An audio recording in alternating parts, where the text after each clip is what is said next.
Leitura do livro O Dom Supremo, de Henry Drummond, traduzido e adaptado livremente do sermão The Greatest Thing in the World, por Paulo Coelho. Vês esta mulher? Entrando em tua casa, não me destes água para os pés. Esta, porém, regou meus pés com lágrimas e os enxugou com seus cabelos. Não me beijastes. Ela, entretanto, desde que entrei, não cessa de me beijar os pés. Não me ungistes a cabeça com óleo, mas esta, com bálsamo, ungiu meus pés. Por isso te digo, perdoados lhe são os seus muitos pecados, porque ela muito amou, mas aquele a quem pouco se perdoa, pouco ama. Lucas, capítulo 7, do versículo 44 ao 47. No final do século passado, numa tarde fria de primavera, um grupo de homens e mulheres se reuniu para escutar o mais famoso pregador daquela época. Eram pessoas vindas de diversos lugares da Inglaterra, ansiosas para ouvir o que o homem tinha a dizer. Mas o pregador, depois de 8 meses percorrendo diversos países do mundo, num cansativo trabalho de evangelização, sentia-se vazio. Olhou a pequena plateia, ensaiou algumas frases e terminou por desistir. O Espírito de Deus não o havia tocado naquela tarde. Triste, sem saber o que fazer, virou-se para um jovem missionário que estava entre os presentes. O rapaz havia regressado da África há pouco tempo e talvez tivesse alguma coisa interessante para dizer. Pediu então que o rapaz o substituísse. As pessoas reunidas naquele jardim em quente ficaram um pouco desapontadas. Ninguém sabia quem era o jovem missionário. Na verdade, ele nem era um missionário. Havia recusado sua ordenação como ministro, porque não estava seguro de que aquela fosse sua verdadeira vocação. Procurando uma razão para viver, procurando a si mesmo, o rapaz havia passado 2 anos no interior da África, entusiasmado com o exemplo de pessoas que iam atrás de um ideal.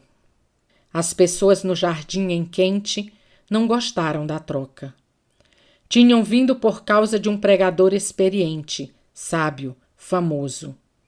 E agora eram obrigadas a ouvir uma pessoa que, assim como elas, ainda lutava para encontrar a si mesma. Mas Henry Drummond, este era o nome do rapaz, havia aprendido algo. Henry pediu emprestado uma Bíblia de um dos presentes e leu um trecho da carta que Paulo escreveu aos Coríntios. Ainda que eu fale a língua dos homens e dos anjos, se não tiver amor, serei como o bronze que soa ou como o símbolo que retine. Ainda que eu tenha o dom de profetizar e conheça todos os mistérios e toda a ciência, ainda que eu tenha tamanha fé a ponto de transportar montanhas, se não tiver amor, nada serei. E ainda que eu distribua todos os meus bens entre os pobres, e ainda que entregue meu próprio corpo para ser queimado, se não tiver amor, nada disso me aproveitará. O amor é paciente, é benigno.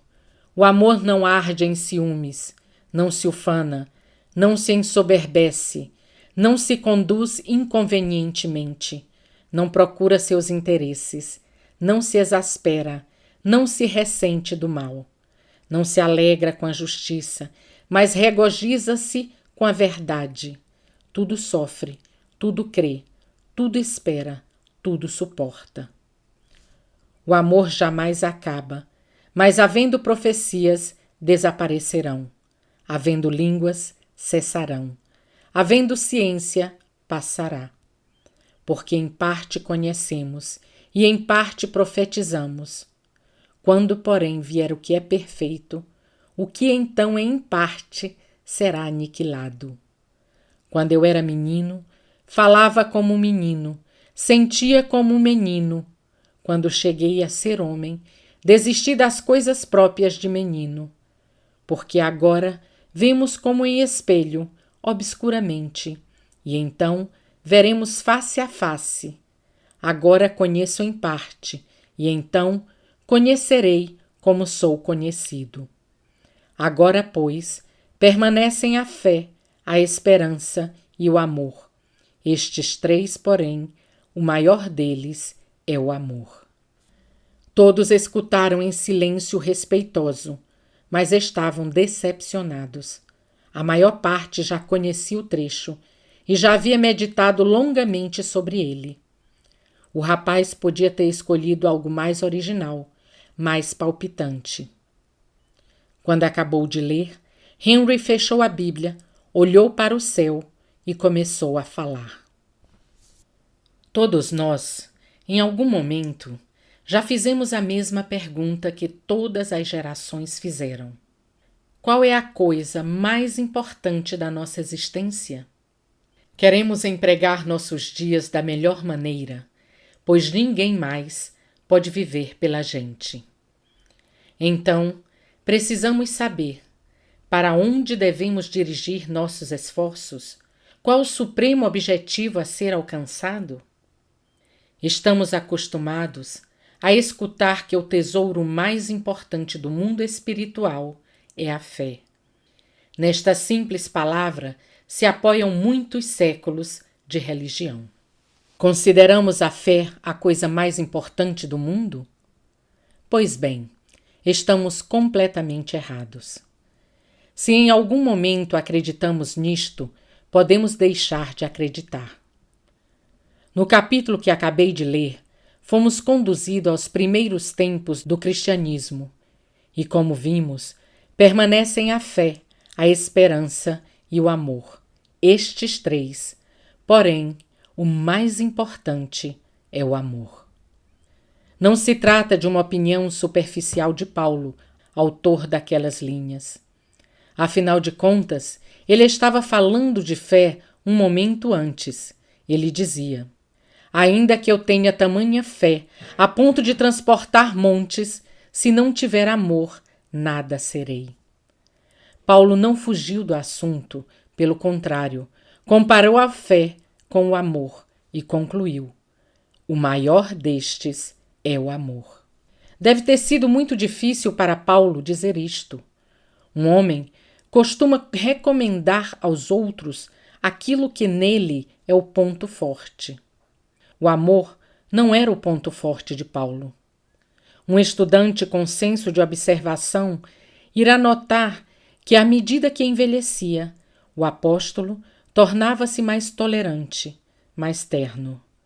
Mas a mão que escreveu, porém o maior destes é o amor, esteve muitas vezes manchada de sangue na juventude. Além disso, esta carta aos Coríntios não é o único documento a mostrar o amor como o summum bonum, o dom supremo. Todas as obras-primas do cristianismo concordam a este respeito.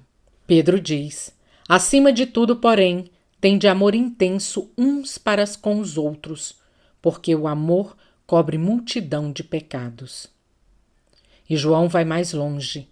Deus é amor. Podemos ler também, em outro texto de Paulo, o cumprimento da lei é o amor. Por que Paulo disse isto? Nessa época, os homens procuravam chegar até o paraíso cumprindo os 10 mandamentos. E as centenas de outros 10 mandamentos que eles haviam fabricado, tendo como base as tábuas da lei. Cumprir a lei era tudo. Era mais importante, inclusive, que viver. Então Cristo disse: eu vou mostrar a vocês uma maneira mais simples de chegar ao Pai. Se vocês aprenderem isto, podem fazer centenas de outras coisas sem medo de ofender a Deus. Amor.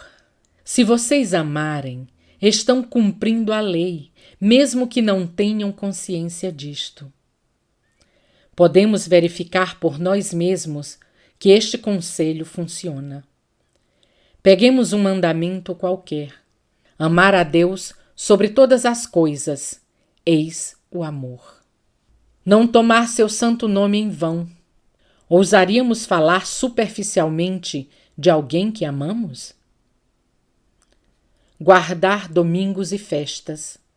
Não ficamos muitas vezes ansiosos, esperando o dia de encontrar quem amamos para nos dedicarmos ao amor? Então, se amamos Deus, o mesmo há de acontecer. O amor exige que obedeçamos todas as leis de Deus. Quando um homem ama, é desnecessário exigir que honre seu pai e sua mãe, ou que não mate. Para o homem que quer bem a seu próximo, é uma ofensa exigir que não roube. Como poderia roubar quem ama? E seria supérfluo pedir que não levante falso testemunho, pois jamais faria isto. Como seria incapaz de desejar a pessoa que o outro ama? Portanto, o amor é o cumprimento da lei. O amor é a regra que resume todas as outras regras. O amor é o mandamento que justifica todos os outros mandamentos. O amor é o segredo da vida. Paulo terminou aprendendo isto e nos deu, na carta que lemos agora, a melhor e mais importante descrição do summum bonum, o dom supremo. Paulo começa por comparar o amor com outras coisas que em seu tempo tinham muito valor para os homens. Ele compara com a eloquência, um dom nobre, capaz de tocar os corações e mentes dos seres humanos e estimulá-los a realizar importantes tarefas sagradas ou aventuras que vão além dos limites. Paulo se refere aos grandes pregadores e diz: ainda que eu fale as línguas dos homens e dos anjos, se não tiver amor, serei como o bronze que soa ou como o símbolo que retine. E todos nós sabemos por quê. Muitas vezes escutamos o que pareciam ser grandes ideias de transformação do mundo, mas são palavras ditas sem emoção, vazias de amor. Elas não nos tocam, por mais lógicas e inteligentes que pareçam ser. Paulo compara o amor com a profecia, compara com os mistérios, compara com a fé, compara com a caridade. Por que o amor é mais importante que a fé? Porque a fé é apenas uma estrada que nos conduz até o amor maior. Por que o amor é mais importante que a caridade? Porque a caridade é apenas uma das manifestações do amor. E o todo é sempre mais importante que a parte. Além disso, a caridade é também apenas uma estrada, uma das muitas estradas que o amor utiliza para fazer com que um homem se una a seu próximo. E existe, todos nós sabemos disto, um bocado de caridade sem amor. É muito fácil jogar uma moeda para um pobre na rua. Geralmente, é mais fácil fazer isto que deixar de fazê-lo. Deixamos de nos sentir culpados pelo cruel espetáculo da miséria. Que grande alívio por apenas uma moeda! É barato para nós e resolve o problema do mendigo. Entretanto, se realmente amássemos aquele pobre, nós faríamos muito mais por ele.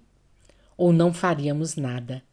Não daríamos a moeda e, quem sabe, a nossa culpa por aquela miséria poderia despertar o verdadeiro amor.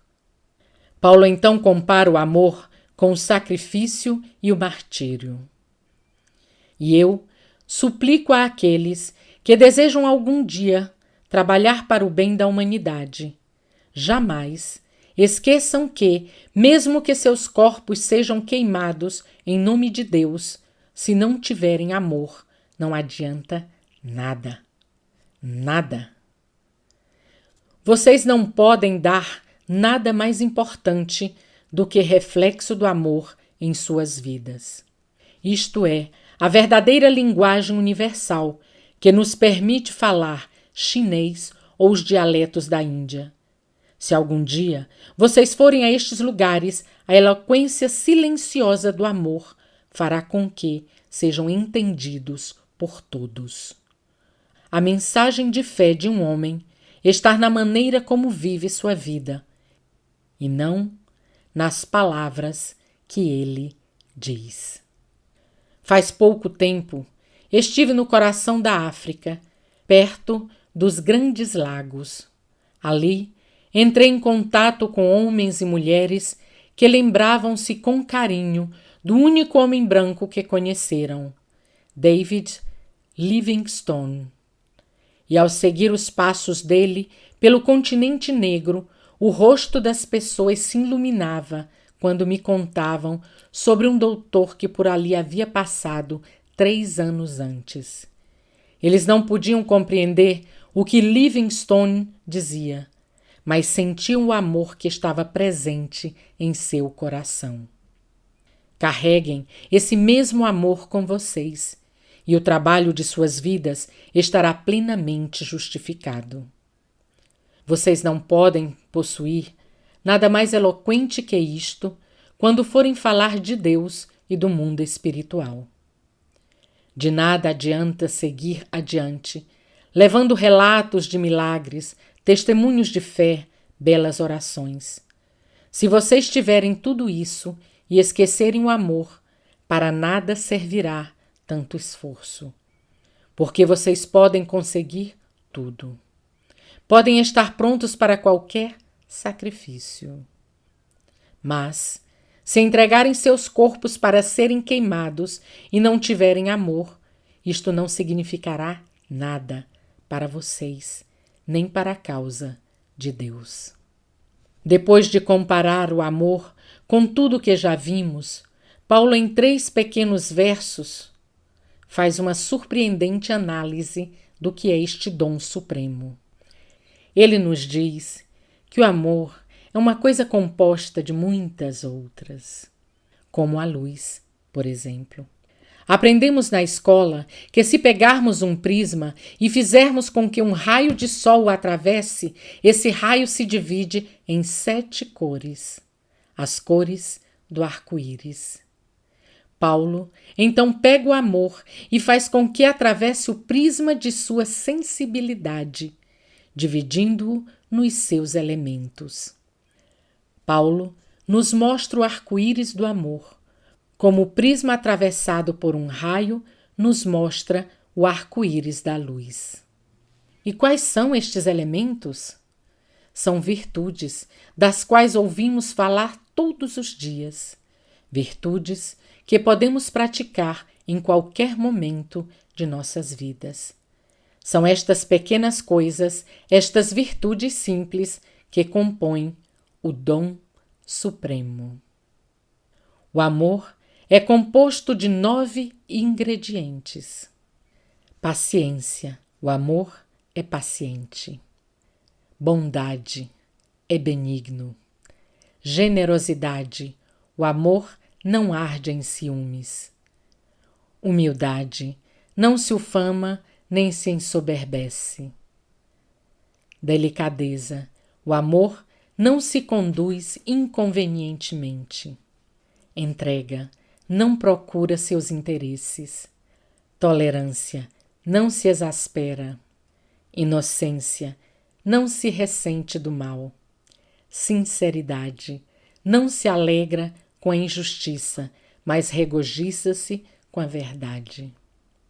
Paciência, bondade, generosidade, humildade, delicadeza, entrega, tolerância, inocência, sinceridade. Estas coisas compõem o bem supremo.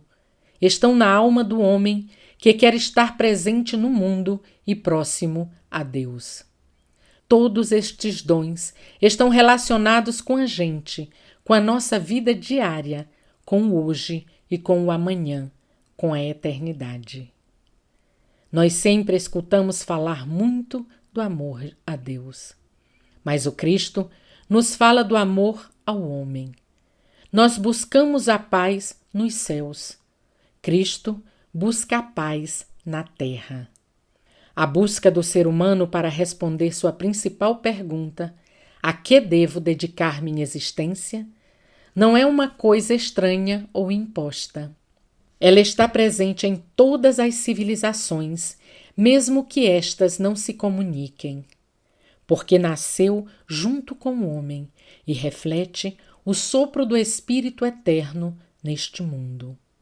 O dom supremo também reflete este sopro.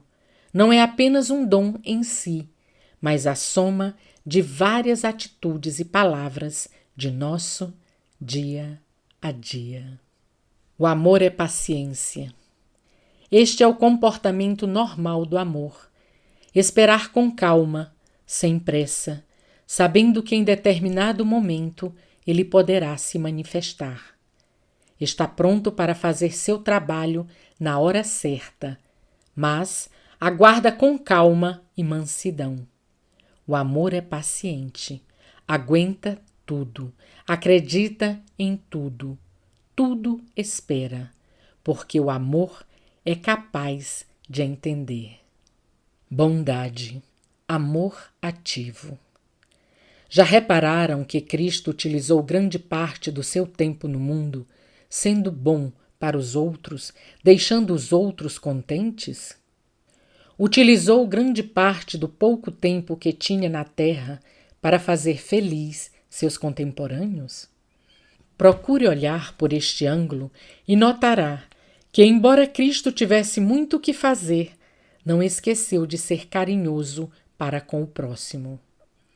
Existe apenas uma coisa mais importante que a felicidade, é a santidade. Isto não está ao nosso alcance, mas está ao nosso alcance fazer os outros felizes. Deus colocou isto em nossas mãos e não nos custa quase nada. Se olharmos com cuidado, verificaremos que não nos custa absolutamente nada. Mesmo assim, por que relutamos em alegrar nosso próximo? A felicidade não é um bem que se multiplica em cativeiro, nem é nada que diminui quando se dá. Ao contrário, somente semeando felicidade é que conseguimos aumentar nossa cota. A coisa mais importante que podemos fazer por um pai, disse alguém certa vez, é ser amável com seus filhos. Como o mundo precisa disto! E como é fácil ser amável! O efeito é imediato e seu autor é lembrado para sempre. E como a recompensa é abundante, pois não existe dívida mais honrada que a dívida do amor. O amor nunca falha. O amor é a verdadeira energia da vida, como diz Browning. Pois a vida, com todos os seus momentos de alegria e tristeza, e esperança e medo, é apenas a chance para aprender o amor, como o amor pode ser, como foi e como é. Onde existe amor, existe o ser humano e existe Deus. Aquele que se alegra no amor, se alegra com o ser humano e se alegra em Deus. Deus é amor, portanto, ame. Sem distinção, sem hora marcada, sem adiantamentos, sem medo de sofrer, ame. Derrame generosamente seu amor sobre os pobres, o que é fácil, e sobre os ricos, que desconfiam de todos e não conseguem enxergar o amor de que tanto necessitam, e sobre seus semelhantes, o que é muito difícil. É com nossos semelhantes que somos mais egoístas. Muitas vezes tentamos agradar, mas o que precisamos fazer é dar alegria. Dê alegria. Jamais perca uma oportunidade de dar alegria ao próximo, porque você será o primeiro a se beneficiar disto, mesmo que ninguém saiba o que você está fazendo. O mundo à sua volta ficará mais contente e as coisas serão muito mais fáceis para você. Eu estou neste mundo, vivendo o presente. Qualquer coisa que eu possa fazer ou qualquer alegria que puder dar aos outros, por favor, digam-me. Não me deixem adiar ou esquecer, pois jamais tornarei a viver este momento novamente. Generosidade. O amor não arde em ciúmes. O amor não inveja. Arder em ciúmes significa amar competindo com o amor dos outros. Deixe que os outros amem e procure amar mais ainda. Dê a sua parte, dê o melhor de si. Sempre que você quiser praticar uma boa ação, encontrará pessoas que fazem a mesma coisa, às vezes de uma maneira muito melhor que a sua. Não os invejem. A inveja é um sentimento dirigido àqueles que estão ao nosso lado, geralmente tentando destruir o que há de melhor nesta pessoa. A inveja é o sentimento mais desprezível que um homem pode ter. Está sempre esperando para arrasar tudo que os outros fazem, mesmo que seja o melhor para nós. E a única maneira de escapar à inveja é concentrando forças no amor. Apenas uma coisa temos que invejar: a grande, rica e generosa alma daqueles que conhecem um amor que não arde em ciúmes. E então, depois de aprender tudo isto, temos que aprender mais uma coisa: humildade. Colocar um selo em nossos lábios e esquecer nossa paciência, nossa bondade, nossa generosidade. Depois que o amor penetrou em nossas vidas e realizou seu belo trabalho, devemos ficar quietos e não dizer nada. O amor se esconde, inclusive, de si mesmo. O amor evita a autossatisfação. O amor não se ufana nem se ensoberbece. O quinto ingrediente é algo que pode parecer estranho e inútil neste arco-íris do amor: delicadeza.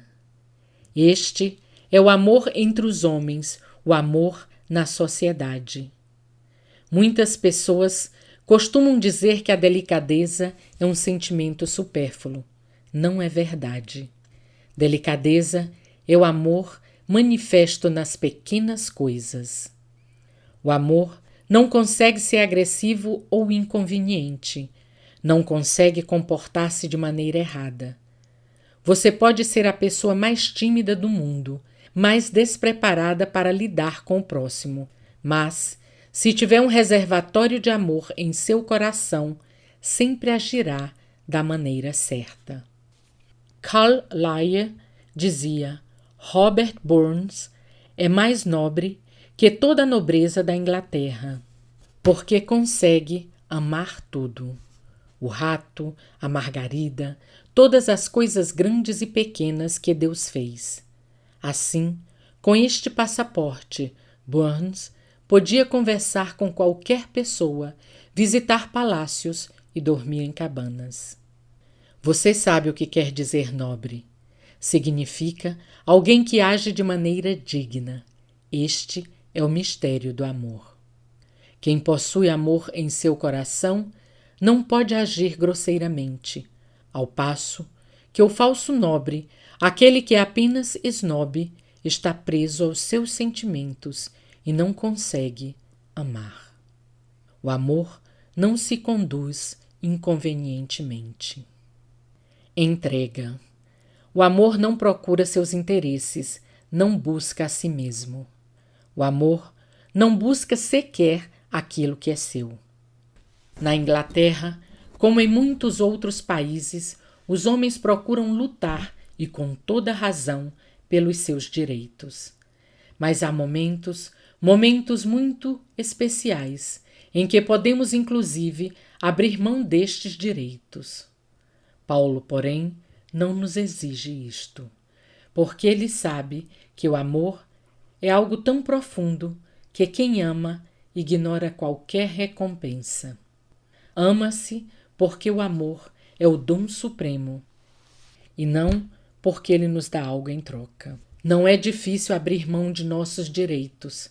Afinal de contas, eles são coisas fora de nós, ligadas à nossa relação com a sociedade. O que é difícil é abrir mão de nós mesmos. Mais difícil ainda é não procurar alguma recompensa para nós mesmos quando amamos. Geralmente, procuramos, compramos, conquistamos, merecemos, atingimos o melhor e podemos, num gesto nobre, abrir mão da recompensa. Mas eu falo de não buscar. Ide opus est. Esta é a obra. O amor basta a si mesmo. Você procura grandes coisas em sua vida? Pergunta o profeta. Não as procure. Por quê? Porque não existe grandeza nas coisas. As coisas não podem ser maiores do que elas mesmas. A única grandeza que existe é na entrega proporcionada pelo amor. Sei que é muito difícil abrir mão de uma recompensa. Mas é muito mais difícil não buscar uma recompensa naquilo que fazemos. Não devo falar desta maneira. Na verdade, nada é difícil para o amor. Acredito realmente que o fardo do amor seja suave. O fardo é apenas sua maneira de viver a vida. E tenho certeza, é também a maneira mais fácil de viver. Porque o amor, que não busca recompensas, é capaz de preencher cada minuto da existência com sua luz. A lição mais presente em todos os ensinamentos espirituais nos diz: não existe felicidade em ter e receber, apenas em dar. Repito, não existe felicidade em ter e receber, apenas em dar. Quase todo mundo, neste momento, está seguindo uma pista falsa para chegar até a casa da felicidade. Pensa-se muito em ter e receber, em exibir, em conquistar, em ser servido um dia pelos outros. Isto é o que a maior parte das pessoas chama de realização. Realização, entretanto, é dar e servir. O que quiser ser maior entre todos vocês, disse Cristo, que sirva a seu próximo. Quem quiser ser feliz deve colocar no amor o seu encontro com a vida. O resto não tem importância. O próximo ingrediente é tolerância. O amor não se exaspera. Somos inclinados a julgar a intolerância como um defeito de família, uma característica da personalidade, uma distorção da natureza, quando, na verdade, deveríamos considerá-la uma verdadeira falha do caráter do homem. Em razão disso, na análise que faz do amor, Paulo cita a tolerância. E a Bíblia, em muitas outras passagens, cita a intolerância como o elemento mais destruidor da nossa maneira de agir. O que mais me impressiona é que a intolerância, o preconceito, está sempre presente na vida de pessoas que se julgam virtuosas. Geralmente, é a grande mancha numa personalidade que tinha tudo para ser gentil e nobre. Conhecemos muitas pessoas que são quase perfeitas, mas que de repente acham que estão certas em alguma coisa e perdem a cabeça por causa disto. Esta suposta boa relação entre a virtude e a intolerância é um dos mais tristes problemas da raça humana e da sociedade. Na verdade, existem dois tipos de pecado: pecados do corpo e pecados do espírito. Em certa parábola do Novo Testamento, o filho pródigo abandona sua família e sai pelo mundo. enquanto o irmão mais velho fica junto ao pai. Depois de muitas desgraças, o filho pródigo resolve voltar e o pai dá uma grande festa em sua homenagem. Ao saber disso, o irmão mais velho revolta-se contra o pai. Não fiquei aqui ao seu lado este tempo todo, trabalhando enquanto ele gastava sua herança? Pergunta. Podemos considerar que o filho pródigo comete o primeiro tipo de pecado, enquanto o irmão o segundo. A sociedade, curiosamente, garante saber qual dos dois tipos de pecado é o pior, e sua condenação cai, sem sombra de dúvidas, sobre o filho pródigo. Mas será que estamos certos? Não temos nenhuma balança para pesar o pecado dos outros.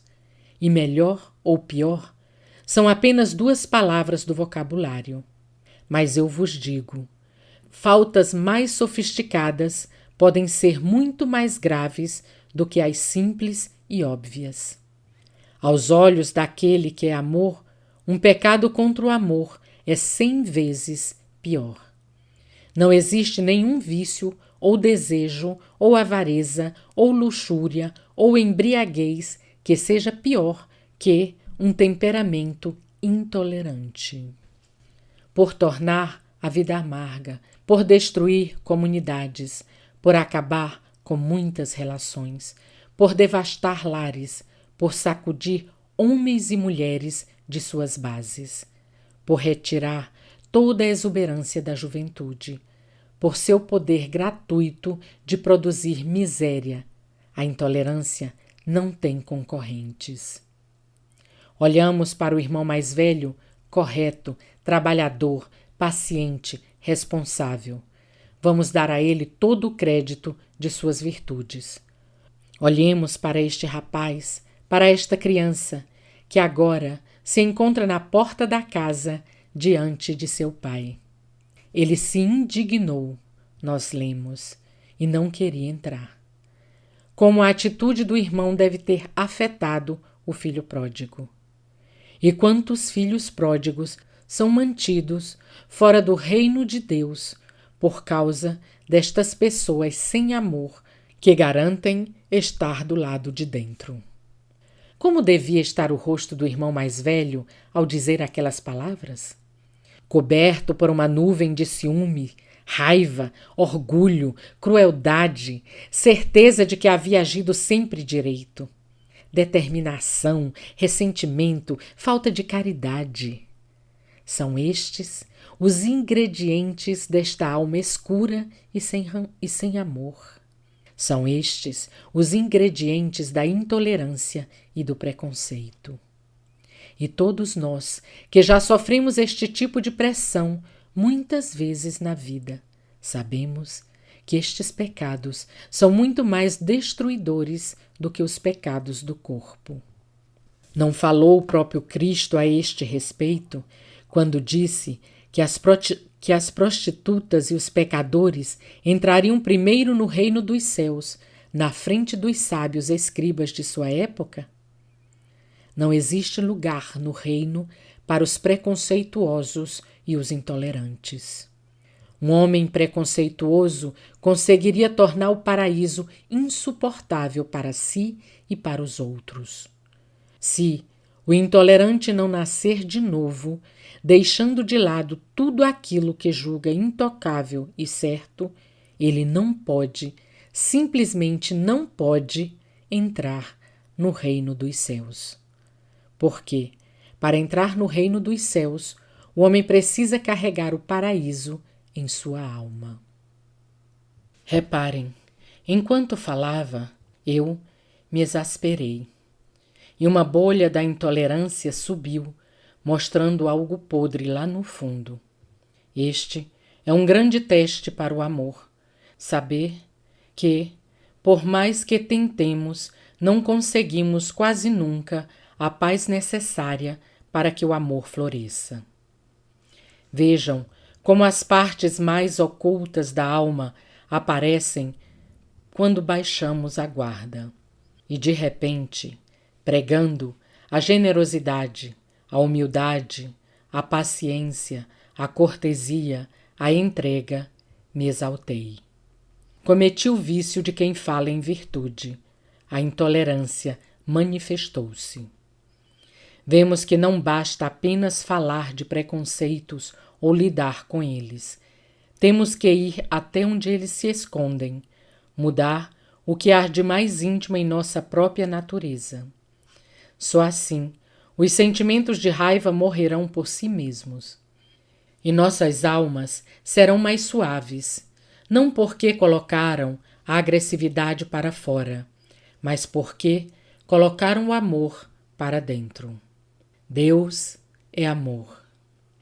Um amor que, ao nos penetrar, suaviza, purifica e a tudo transforma.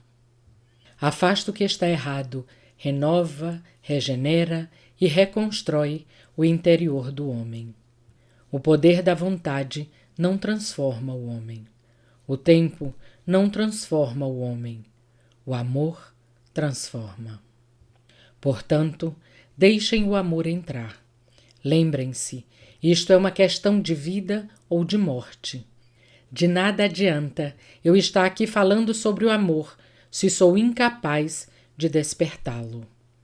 Melhor seria que se lhe pendurasse ao pescoço uma pedra de moinho e fosse atirado ao mar, do que fazer tropeçar a um destes pequeninos. Ou seja, melhor não viver que não amar. Melhor não viver que não amar. Vamos falar de inocência e sinceridade. As pessoas que mais nos influenciam, mais nos tocam, são aquelas que acreditam no que dizemos. No ambiente de mútua suspeita, as pessoas se retraem.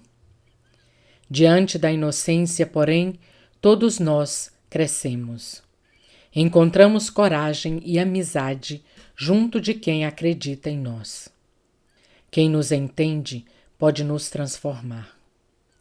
É muito bom saber que aqui e ali ainda existem certas pessoas que não ficam ressentidas com o mal, porque sabem a importância do bem que estão fazendo.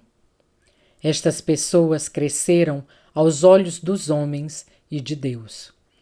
Não temem a inveja ou a indiferença, porque o amor não se ressente do mal, vê sempre o lado bom, coloca o melhor de si para funcionar.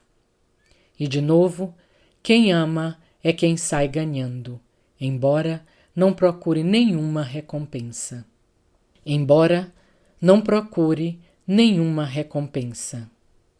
Que maravilhosa é a vida daqueles que estão sempre na luz. Que estímulo, que bênção, passar um dia inteiro sem ressentir-se com qualquer mal. Fazer com que as pessoas confiem em nós é estar muito perto do amor. E só vamos conseguir isto se confiarmos nas pessoas. O pouco que os outros podem nos ferir por causa da nossa atitude inocente não significa nada perto da alegria que vamos passar e sentir diante da vida. Não será mais necessário carregar pesadas armaduras, incômodos escudos, armas perigosas. A inocência nos protege. Só podemos ajudar alguém se nele confiarmos, pois o respeito pelos outros termina fazendo com que recuperemos o respeito por nós mesmos. Se acreditarmos que uma pessoa pode melhorar e esta pessoa sente que a consideramos igual a nós mesmos, terá ouvido para nossas palavras. Acreditará que pode se tornar uma pessoa melhor. O amor não se alegra com a injustiça, mas regozija-se com a verdade. Chamei este ingrediente de sinceridade. Aquele que sabe amar, ama a verdade, tanto quanto o seu próximo. Alegra-se com a verdade, mas não com a verdade que lhe foi ensinada. Não com a verdade das doutrinas. nem com a verdade das igrejas, nem com este ou aquele ismo. Ele se alegra na verdade. Busca a verdade com uma mente limpa, humilde e sem preconceitos ou intolerância, e acaba ficando satisfeito com o que encontra. Talvez a palavra sinceridade não seja a melhor para explicar esta qualidade do amor, mas não consigo encontrar nenhuma outra. Não estou falando da sinceridade que humilha o próximo, aquela que usa o erro dos outros para mostrar o quanto somos bons. O verdadeiro amor não consiste em impor aos outros a sua fraqueza, mas aceitar tudo, alegrar-se ao ver que as coisas são melhores do que o que os outros disseram. Chega de analisar o amor.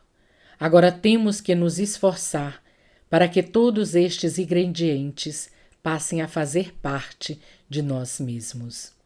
Este deve ser nosso objetivo no mundo: aprender a amar. A vida nos oferece milhares de oportunidades para aprender a amar. Todo homem e toda mulher, em todos os dias de suas vidas, tem sempre uma boa oportunidade de entregar-se ao amor. A vida não é um longo feriado, mas um constante aprendizado. E a mais importante lição que temos é aprender a amar, amar cada vez melhor. O que faz do homem um grande artista, um grande escritor, um grande músico? Prática. O que faz do homem um grande homem? Prática. Nada mais. O crescimento espiritual aplica as mesmas leis usadas pelo corpo e pela alma. Se um homem não exercita seu braço, jamais terá músculos. Se não exercita sua alma, jamais terá fortaleza de caráter, nem ideais, nem a beleza do crescimento espiritual. O amor não é um momento de entusiasmo. O amor é uma rica, forte e generosa expressão de nossas vidas. A personalidade do homem em seu mais completo desenvolvimento. E para construir isto, precisamos de uma prática constante. O que fazia Cristo na carpintaria? Praticava.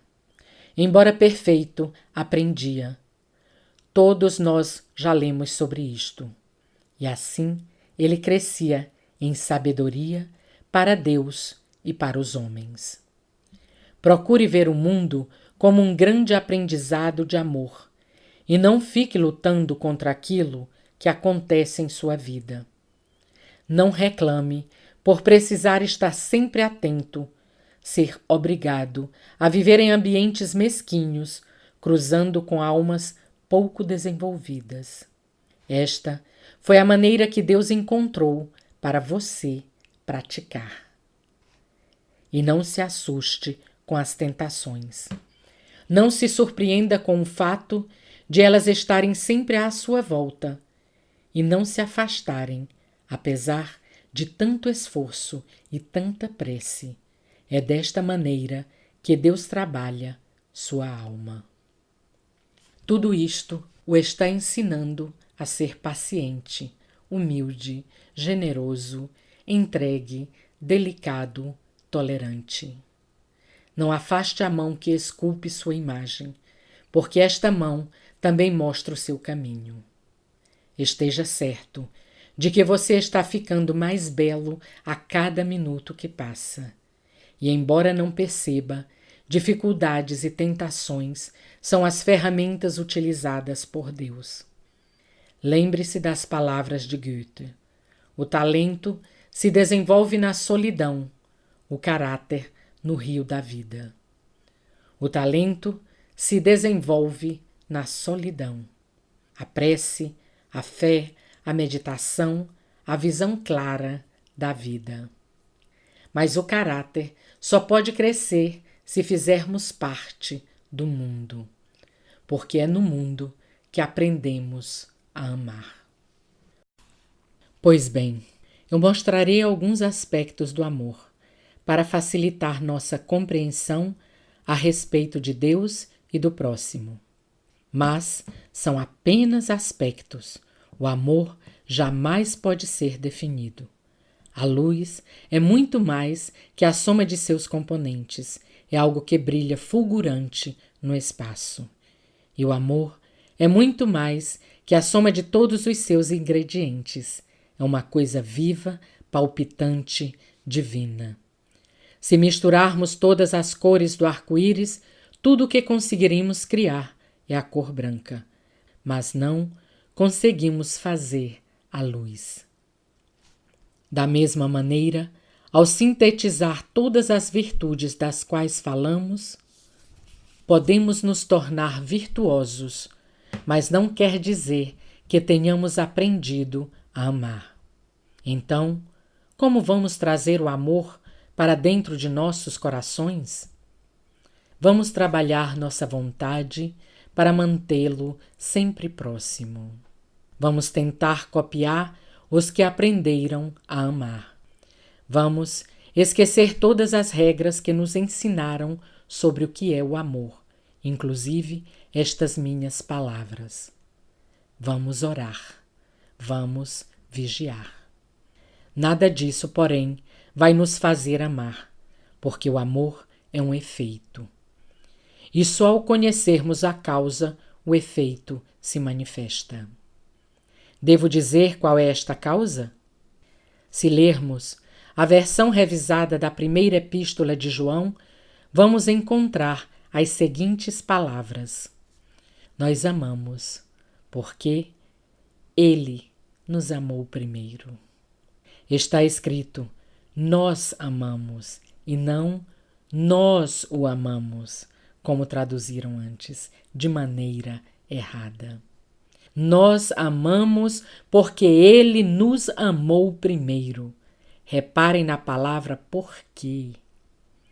Esta é a causa a que me refiro. Porque Ele primeiro nos amou. O efeito, consequentemente, é que nós amamos. Somos todos manifestações do amor. Amamos a Ele. Amamos a nós mesmos, amamos a todos. E assim, nosso coração vai aos poucos se transformando. Contemplem o amor que lhes é dado e saberão como amar. Você não pode se obrigar a amar e tampouco pode obrigar a qualquer pessoa. Tudo o que pode fazer é olhar o amor, apaixonar-se por ele e copiá-lo. Ame o amor. Olhe o grande sacrifício que ele propôs a si mesmo. Ao amá-lo, você se tornará como ele. O amor produz amor. Coloque uma peça de ferro numa fonte de eletricidade e você levará um choque. É um processo de indução. Ou a coloque perto de um ímã e esta peça também se transformará em um ímã enquanto estiver ali. Permaneça perto de quem nos amou e você será imantado por esse amor. Qualquer homem que buscar esta causa terá o seu efeito.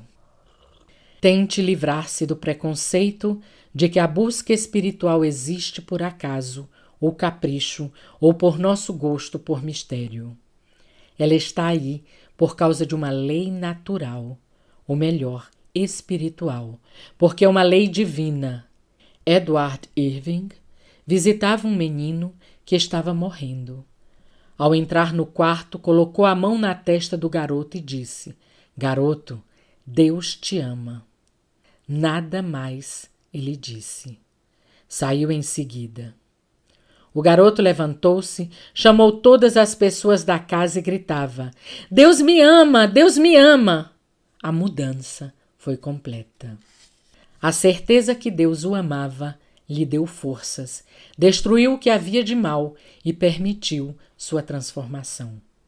Da mesma maneira, o amor derrete o mal que existe no coração de um homem e o transforma em uma nova criatura, paciente, humilde, tolerante, gentil, entregue e sincera.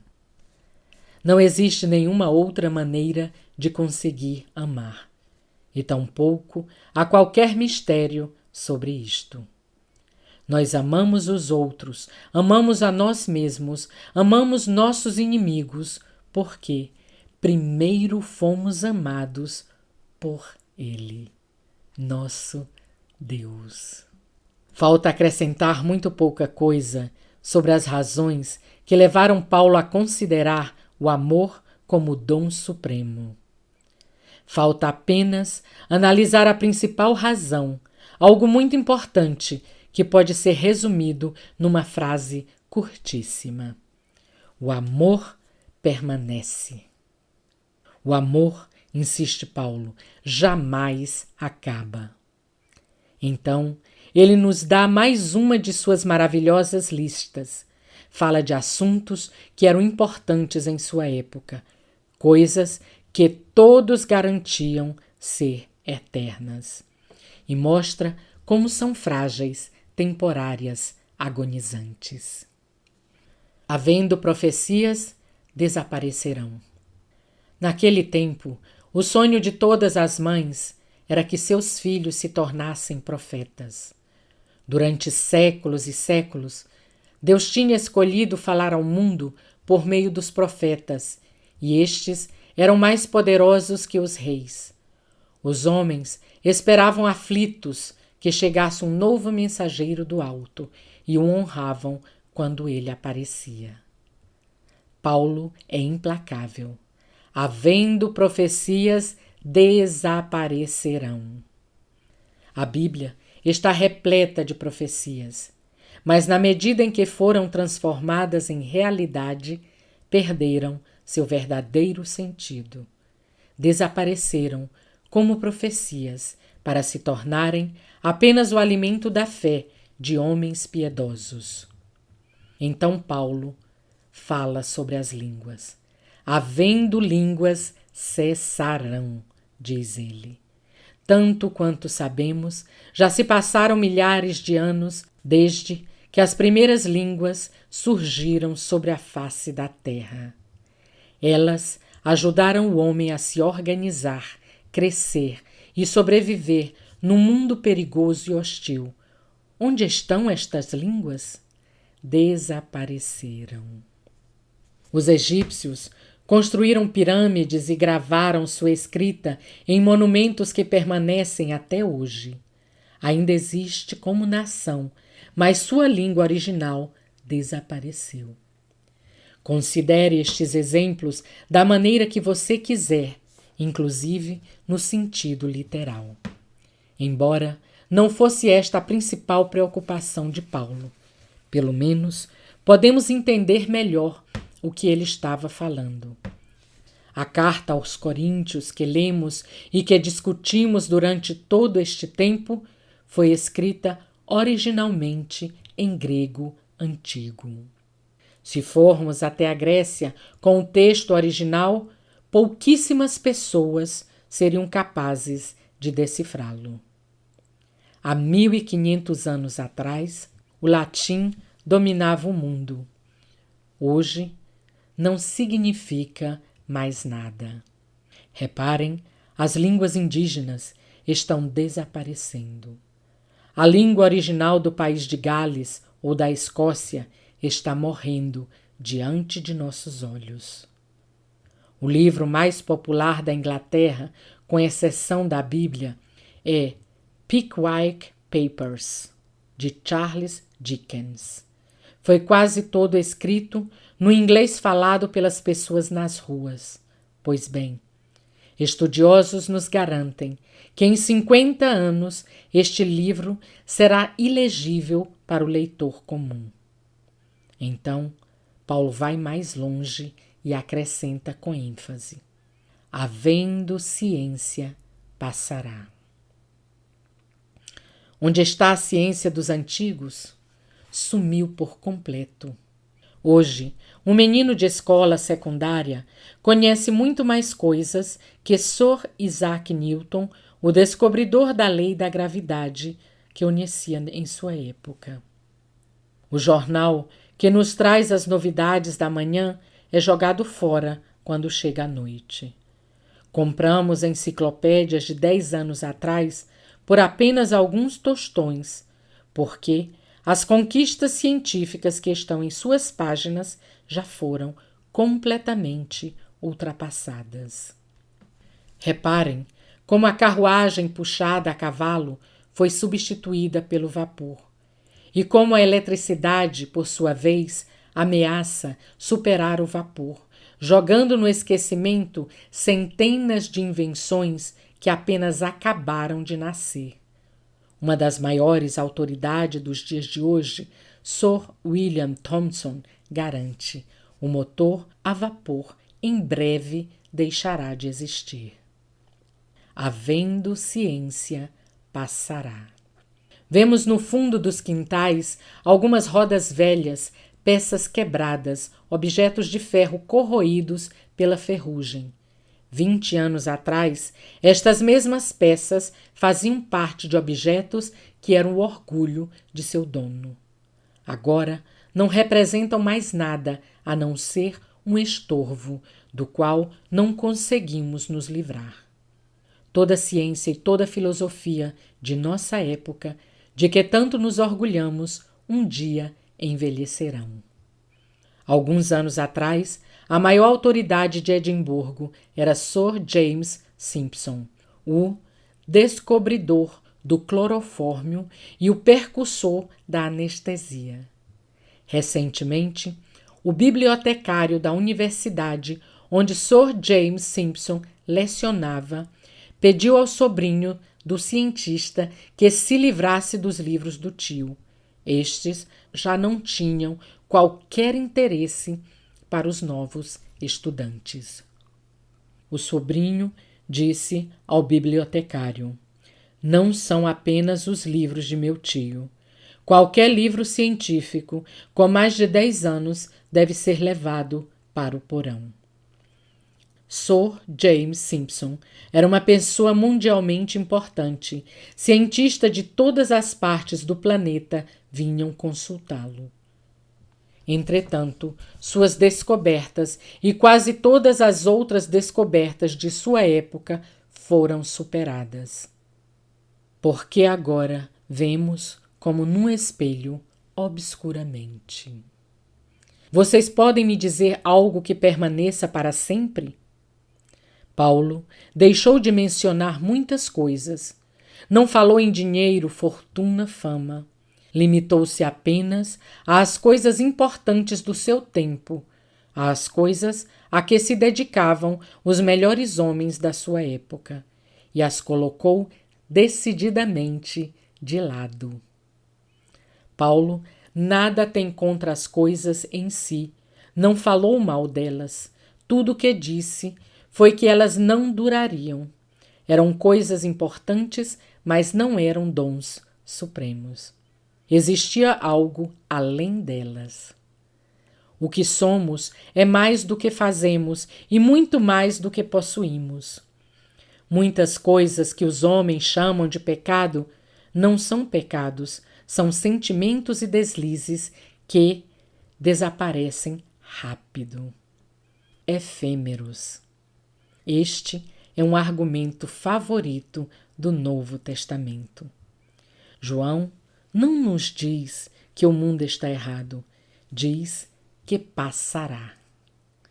Existem muitas coisas no mundo que são belas, coisas que nos entusiasmam e nos engrandecem, mas não vão durar. Todo o reino deste mundo, o deslumbramento de visão, os prazeres da carne, o orgulho, tudo existe apenas por um breve momento. Por isso, não deixe que seu amor se prenda às coisas do mundo. Nada que o mundo contém vale a dedicação e o tempo de uma alma imortal. A alma imortal deve entregar-se a algo que é imortal. E as únicas coisas imortais são a fé, a esperança e o amor. Alguns podem dizer, inclusive, que duas destas coisas também passam: a fé, quando sentimos e vivemos a presença de Deus, e a esperança, quando é satisfeita e preenchida. Mas com toda certeza, o amor continuará presente. Deus, o eterno Deus, é amor. Busquem, portanto, o amor. Este momento eterno, a única coisa que vai permanecer quando a própria raça humana tiver chegado ao final de seus dias. O amor será sempre a única moeda corrente aceita no universo. Quando todas as outras moedas de todas as nações tiverem perdido seu uso e seu valor, o amor permanecerá. Se vocês quiserem se entregar a muitas coisas, entreguem-se primeiro ao amor, e tudo mais lhes será acrescentado. Dê a cada coisa o seu devido valor. Dê a cada coisa apenas o seu devido valor. Permitam, pelo menos, que o grande objetivo de nossas vidas seja o de conseguir forças suficientes para defender esta ideia e construir uma existência usando o amor como principal referência, como fez Cristo, que construiu toda a sua obra em cima do amor. Eu comentava que o amor é eterno. Já repararam como João o associa várias vezes à vida eterna? Quando eu era criança, me diziam que Deus amou o mundo de tal maneira que deu seu Filho unigênito para que todo que nele crê não pereça, mas tenha a vida eterna. Os mais velhos diziam então: lembro-me bem que Deus amou tanto o mundo que, se confiássemos nele, teríamos paz, descanso, alegria ou segurança. Eu tive que descobrir por mim mesmo que não era bem assim, que, na verdade, todos aqueles que confiassem nele, isto é, que o amassem, pois a confiança é uma avenida pela qual o amor caminha, teriam isto sim a vida eterna. Os textos sagrados nos falam de uma nova vida. Não ofereça ao seu próximo apenas a paz, ou o descanso, ou a segurança. Em vez disso, conte como Cristo veio ao mundo para dar ao homem uma vida mais cheia de amor. E por isso mesmo, abundante em salvação, longa o suficiente para que possamos nos dedicar ao aprendizado do amor. Só assim, as palavras do Evangelho fazem sentido e podem tocar o corpo, a alma e o espírito, dando a cada uma destas partes uma orientação e uma finalidade. Muitos dos textos espirituais que vemos hoje são dirigidos apenas a uma parte do homem. Oferecem paz, mas não falam em vida. Discutem a fé e esquecem o amor. Contam sobre a justiça e não tocam na revelação. E o homem termina se afastando da busca espiritual, porque esta foi incapaz de mantê-lo em sua trilha. Não cometamos estes erros. Que fique sempre claro que para nós, que só o amor total pode competir com o amor deste mundo. Amar abundantemente é viver abundantemente. Amar para sempre é viver para sempre. A vida eterna está completamente acorrentada ao amor. Por que queremos viver para sempre? Porque desejamos que o dia de amanhã nos traga alguém que amamos. Porque queremos conviver mais um dia com a pessoa que está ao nosso lado. porque queremos encontrar alguém que mereça nosso amor e que saiba, por sua vez, nos amar como achamos que merecemos. Por isso, quando um homem não tem ninguém que o ame, sente uma profunda vontade de morrer. Enquanto ele tiver amigos, gente que ele ama e que o ama, ele viverá. Porque viver é amar. Até mesmo o amor por um animal de estimação, um cachorro, por exemplo, pode justificar a vida de um ser humano. Mas, se ele não tiver mais este laço de amor com a vida, desaparece também qualquer razão para continuar vivendo. A energia da vida falhou. Participar da vida eterna significa conhecer o amor. Deus é amor. João diz: estamos no verdadeiro, em seu Filho. Este é o verdadeiro Deus e a vida eterna.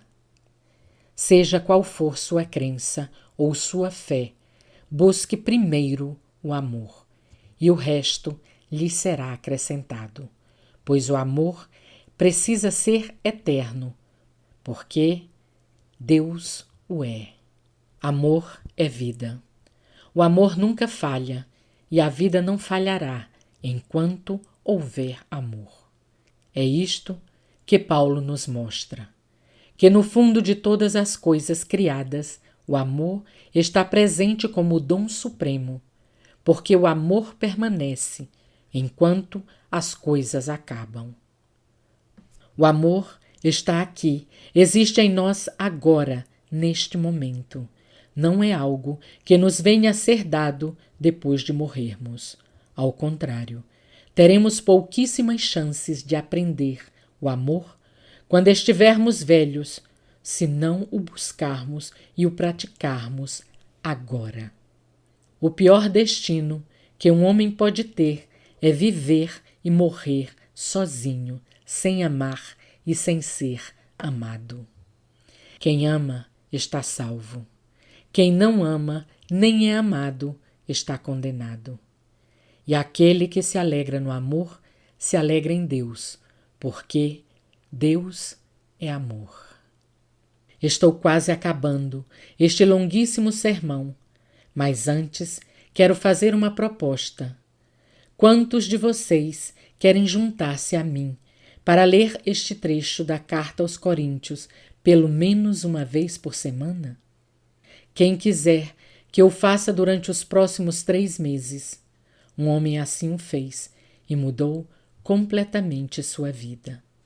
Ou então, vocês podem começar por ler esta epístola uma vez por dia, principalmente os versos que descrevem a maneira de agir que combina com o amor. O amor é paciente, é benigno, o amor não arde em ciúmes. Coloquem estes ingredientes na vida de vocês. A partir daí, tudo o que fizerem passará a ser eterno. Vale a pena dedicar um pouco de tempo para aprender a arte de amar. Nenhum homem se torna santo enquanto dorme. É necessário rezar, meditar.